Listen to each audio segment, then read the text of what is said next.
The downpour came without warning, slicing through the gray morning like a blade.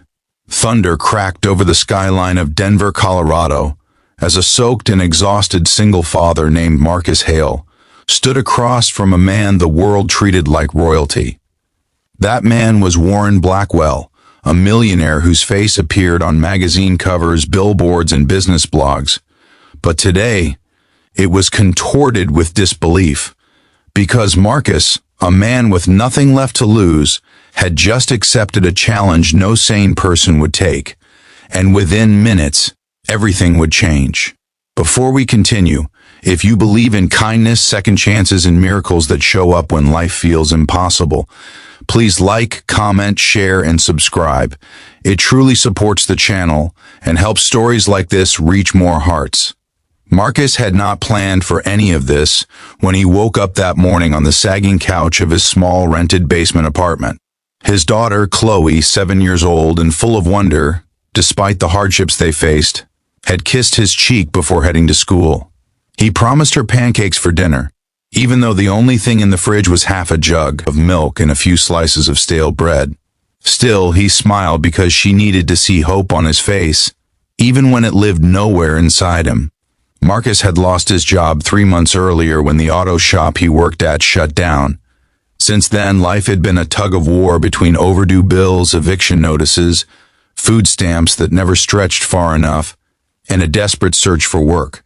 He applied everywhere, grocery stores, warehouses, gas stations, but his schedule was crushed by parenting responsibilities, and most employers didn't want a single dad who needed flexibility. The weight of responsibility pressed harder each day, but what hurt most was seeing Chloe pretend she wasn't hungry when she said she was just tired.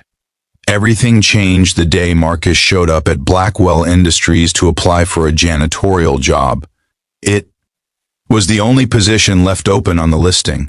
The building was enormous, a shining glass tower that contrasted painfully against Marcus's worn jacket and fraying shoes.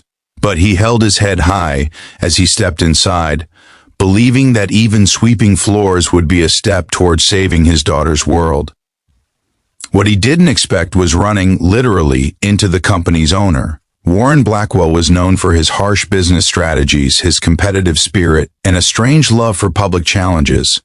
He was a man who believed the strongest survived, and that the world rewarded only the relentless.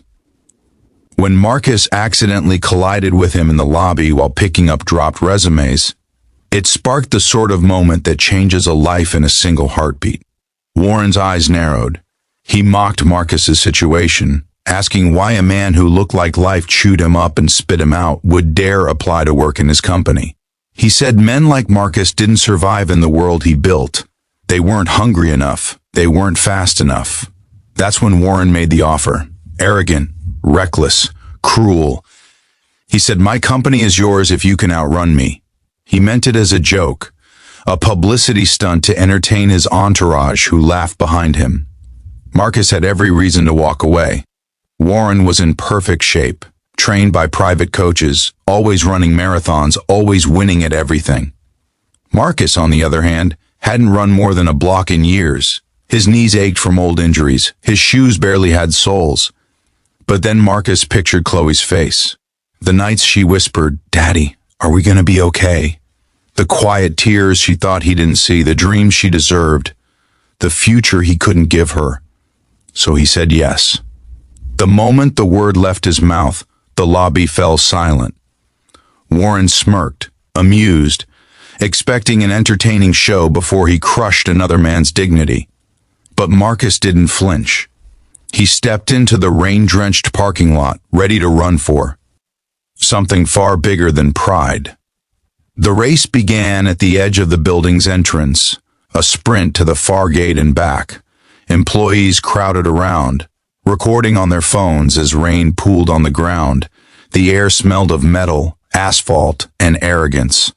Warren launched forward instantly, muscles tense and trained. Marcus stumbled at the start, slipping on a puddle, but he pushed forward, legs burning, lungs seizing. Every step felt like dragging a mountain. Warren was far ahead, cutting through the rain like a blade. And yet Marcus kept going, because in his mind he wasn't running on concrete. He was running toward a warm kitchen where Chloe would have pancakes. He was running toward a future where she had everything she needed.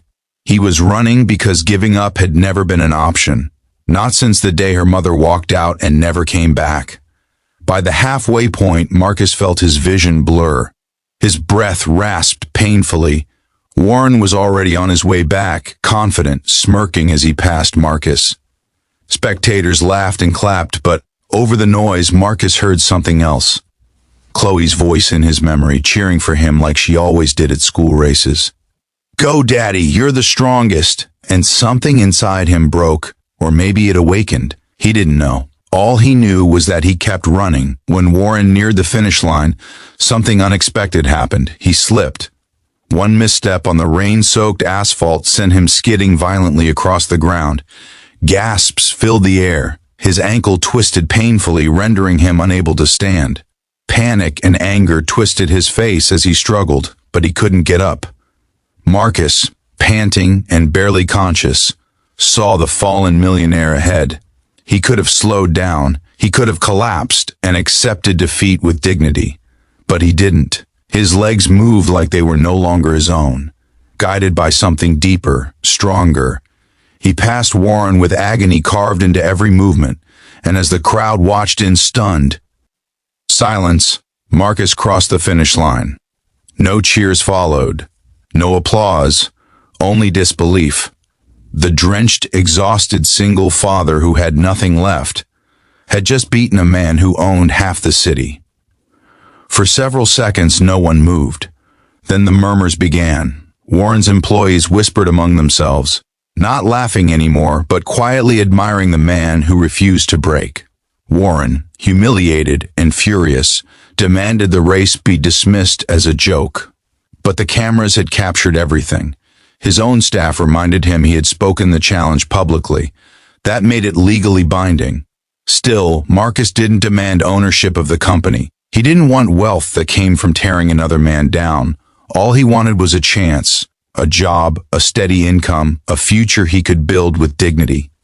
In the days that followed, the video of the race went viral across Colorado. People saw Marcus's determination, his grit, his willingness to fight for his daughter.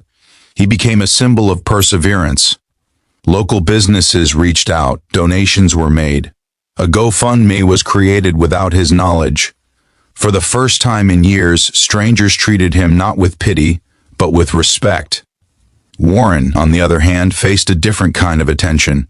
His arrogance was exposed to the world, and public opinion turned.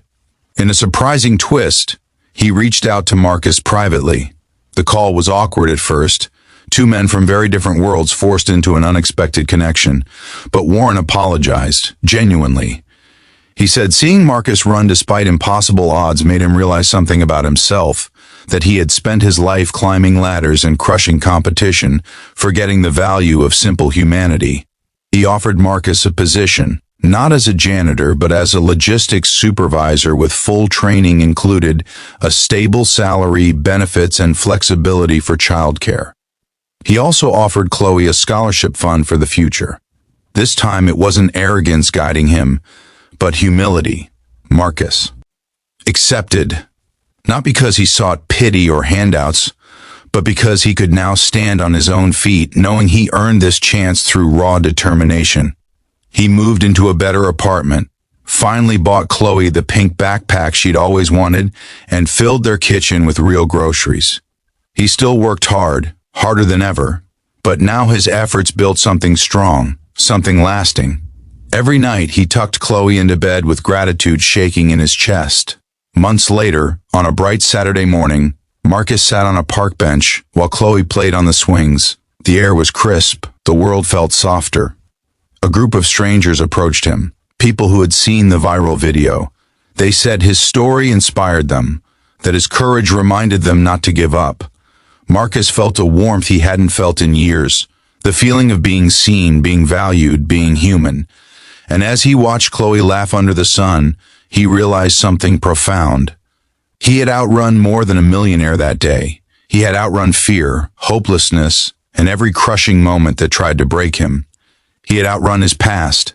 If this story touched your heart, please like the video, share it, and subscribe to the channel.